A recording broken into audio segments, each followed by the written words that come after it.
अपने आप में प्रेरणादायक और प्रेरक विचार हैं जो जबरदस्त शक्ति और ऊर्जा से भरपूर होते हैं। यह सिर्फ जीना नहीं सिखाते बल्कि ये हमारे लिए ड्राइविंग फोर्स का काम करते हैं। अनमोल वचन। आज हम आपके लिए बहुत ही सर्वश्रेष्ठ अनमोल वचन लेकर आए हैं। अगर आप इन विचारों पर प्रकाश डालेंगे, इनकी बारीकियों के बारे में समझेंगे, तो मुझे विश्वास है कि अगर आप कोई भी इन महापुरुषों के शब्दों का वाक्यों को ध्यान से समझता है और इन पर थोड़ा सा भी विचार और अमल करता है, तो ये शब्द पानी में भी आग लगाने के बराबर है।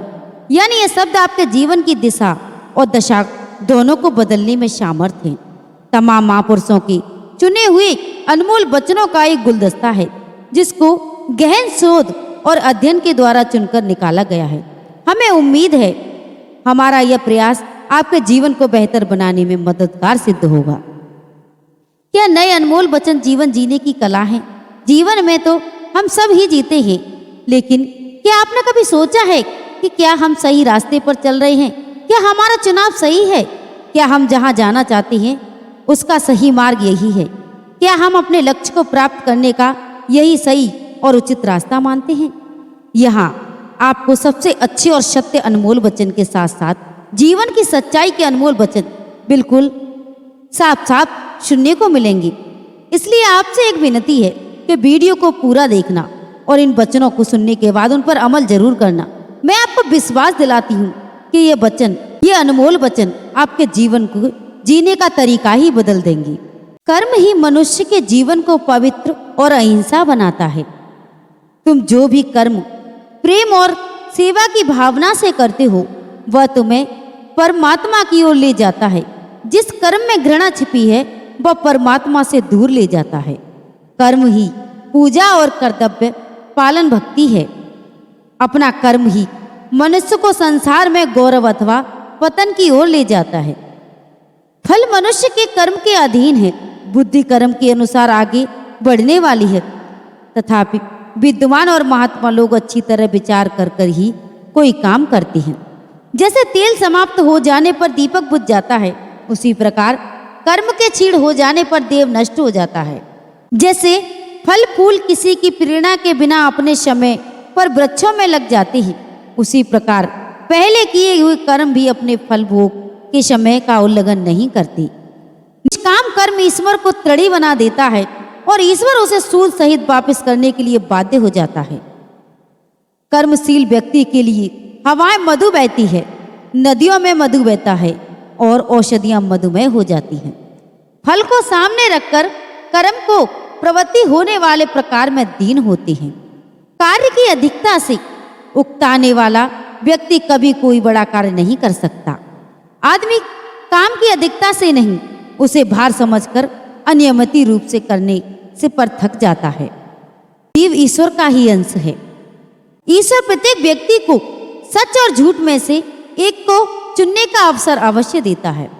ईश्वर कोई बाहर शक्ति नहीं, वह तो स्वयं के ही परिष्कार के अंतिम चेतना अवस्था है। उसे पाने का अर्थ स्वयं वही है जो जाने के अतिरिक्त और कुछ नहीं है। क्या ईश्वर ही है? सभी कुछ वही है, लेकिन जो मैं से भरे हैं उसे नहीं जान सकती। उसे जानने की पहली शर्त स्वयं को खोना है। जिसे ईश्वर की अनुमति हो, जिसे ईश्वर की अनुभूति हो, उसका हृदय दया और करुणा तथा सेवा भावना से सरोवर हो जाता है। भगवान निराकार है और साकार भी।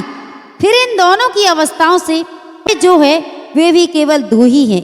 स्वयं जानते हैं कि वे क्या हैं। को धारण करो कि भगवान न पराए हैं, न तुमसे दूर हैं और न ही दुर्लभ हैं। स्वयं को जान लेना ही ईश्वर को जान लेना है।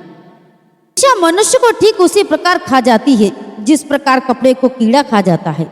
शांत मन तन का जीवन, परंतु मन के जलने से हड्डियां भी जल जाती हैं। ईर्ष्या असफलता का दूसरा नाम है। ईर्ष्या करने से अपना ही महत्व कम हो जाता है। हत्यारे की कुल्हाड़ी की तुलना में ईर्ष्या की धार दुगनी तेज होती है। ईर्ष्या की सबसे अच्छी दवा है उद्योग और आशा। मनुष्य से मनुष्य को जितनी ईर्ष्या होती है उतनी संभवत यमराज को भी नहीं।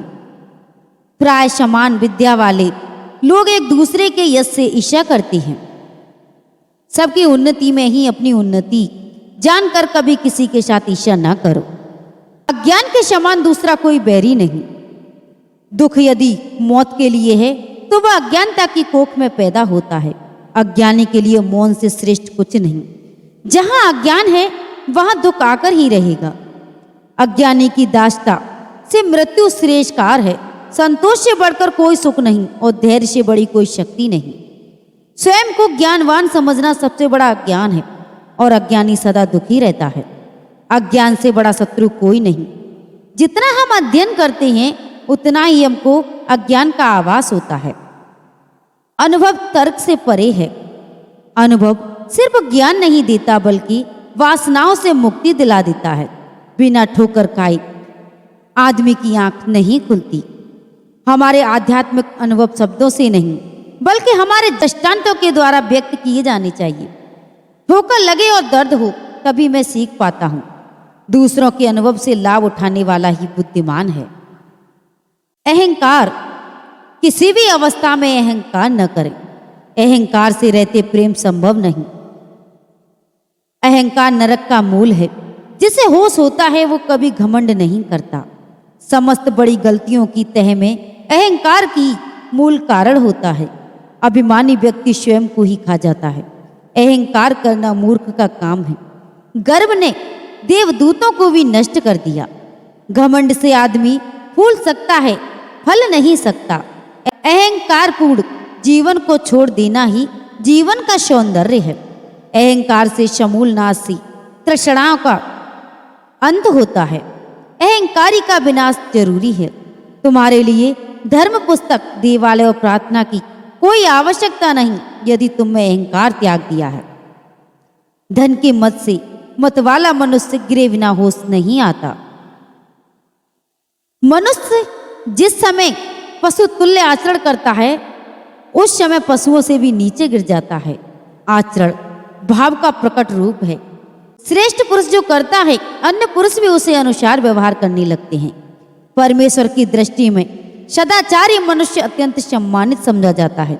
जो सदाचारण का पालन नहीं करती उन्हें शिक्षित होने पर भी उसी प्रकार लाभ नहीं मिलता जैसे जादू की गाय दूध नहीं देती। जिसने ज्ञान को आचरण में उतार लिया उसने ईश्वर को मूर्तिमान कर लिया। सदाचार मानव का धर्म है। मनुष्य की पहचान उसकी सांगत और वार्तालाप से की जाती है। सदाचार का उल्लंघन करके कोई कल्याण नहीं पा सकता। जिस समाज में सदाचार नहीं वह नष्ट हो जाता है। संसार में पुस्तक पढ़ने से कुछ नहीं सीखा जा सकता जब तक कि ज्ञान को आचरण में न उतार लिया जाए। पढ़ना एक बार, चिंतन 2 बार, आचरण 4 बार करना चाहिए।